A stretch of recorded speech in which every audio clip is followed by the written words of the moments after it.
Assalamualaikum warahmatullahi wabarakatuh. Salam sejahtera untuk kita semua. Ketemu lagi dengan gue yang selalu membahas dunia lelang. Hanya di mana? Di Lelangin Aja.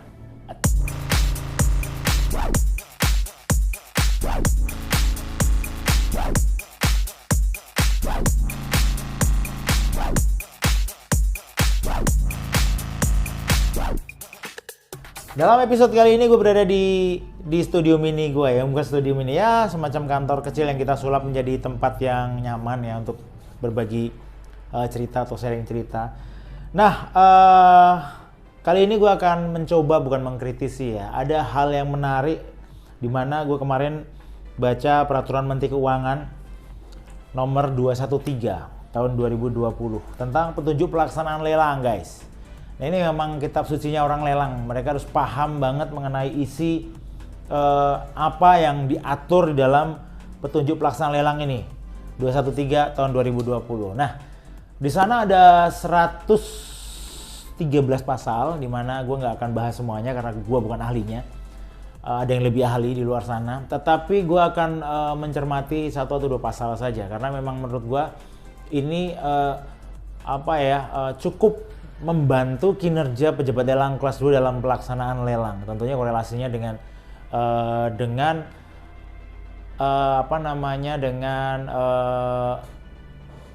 hak dan kewajibannya si pejabat lelang kelas 2 ini. Nah, yang pertama pasal 2. Apa itu pasal 2? Nah, gue bacain ya. Sikat aja, pasal 2 itu adalah Pasal 2 jenis lelang terdiri dari A. Lelang eksekusi, B. Lelang non-eksekusi wajib, dan C. Lelang non-eksekusi sukarela. Nah, di dalam pasal 2 ini implementasinya kalian juga sudah cukup tahu. Lelang eksekusi itu apa saja, nggak usah dijelasin, banyak banget. Lelang non-eksekusi wajib juga kalian tahu.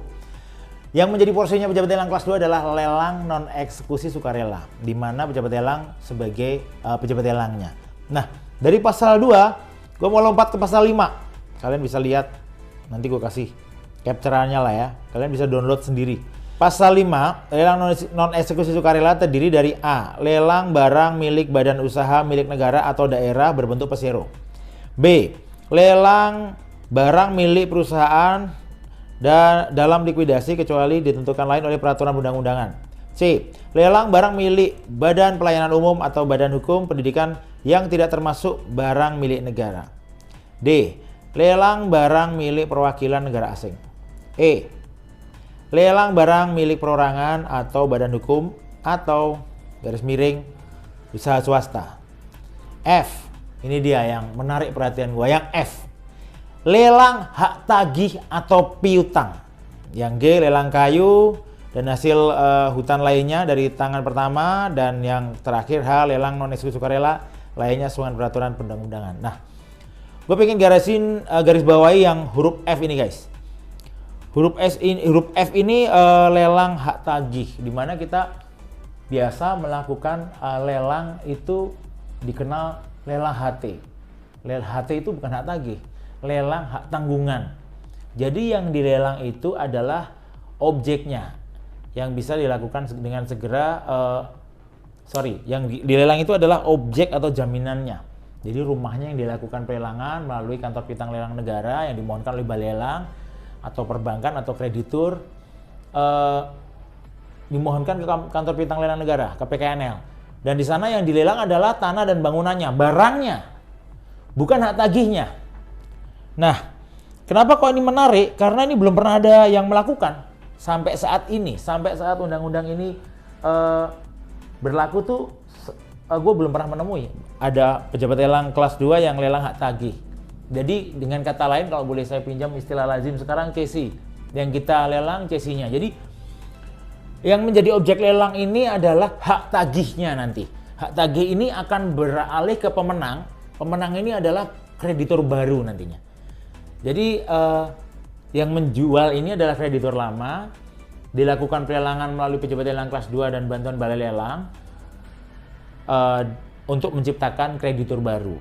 Kalau yang sudah-sudah kan CSI biasanya melalui teman-teman notaris yang langsung jual beli biasa. Nah, ini untuk bagaimana kalau ada penawar CSI lebih dari 1 atau lebih dari 2 atau lebih dari 3. Ini cara ini efektif. Nah, gue pengen pengen kalian juga eksplor nih, karena gue jujur nggak tahu nih teknisnya gimana, karena gue tanya ke beberapa teman yang sudah ekspor gitu, mereka juga belum pernah menjalankan bentuk risalah lelangnya seperti apa saja perpajakan yang harus dibayarkan, lalu nanti balik namanya tuh beda. Kalau balik nama lelang dari lelang HT yang dijual objeknya itu balik nama ke bendaan, berarti bendanya beralih dari atas nama A. Kalau tanah dan bangunan harus dari atas nama A ke atas nama B. Kalau barangnya adalah mobil atau motor, berarti motor dari atas nama A ke atas nama B, ya, bendaannya beralih. Kalau ini bukan kebendaannya, hak tagihnya yang beralih. Misalkan ada kreditur banknya adalah Bank Ali gitu ya.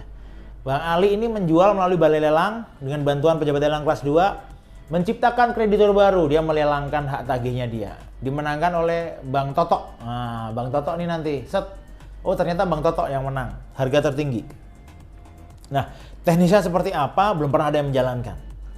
Apakah boleh dijual setengah dari hak tagihnya atau harus satu utuh sesuai dengan perjanjian kredit? Nah, itu teknisnya seperti apa? Belum pernah ada yang melakukan hal ini. Tapi undang-undangnya sudah mengakomodir. Jadi buat kalian yang ingin eksplorasi melakukan hal ini, jangan takut. Kalian cukup lihat pasal 2 junto pasal 5 ya. Di pasal 5 ini huruf F ada, sudah melindungi. Itu aja yang pengen gue sharing saat ini. Sebelum gue berangkat lelang biasa, berangkat lelang ke poin lelang-lelang mobil. Terima kasih sudah menonton video gue hari ini. Tetap sehat selalu dan selalu positive thinking. Terima kasih. Wassalamualaikum warahmatullahi wabarakatuh.